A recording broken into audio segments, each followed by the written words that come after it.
In this video, we will show you how to disable restricted mode on YouTube.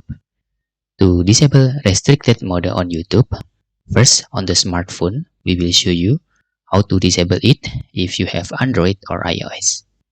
Open your YouTube. After that, you can click your photo profile here. Then in here, you can click these settings and choose generals. And you can see you can turn off or disable restricted mode by toggle is to off.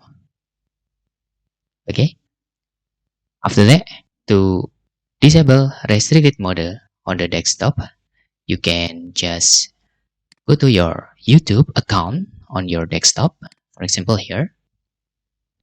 After that, you can click your profile icon. Make sure you log in into your YouTube account. Okay, after that, you can see the restricted mode is enabled in here. Just click this and you can toggle to off.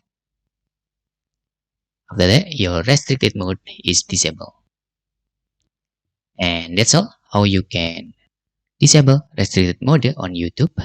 If you have any questions, you can fill in the forms comment below, and thanks for watching.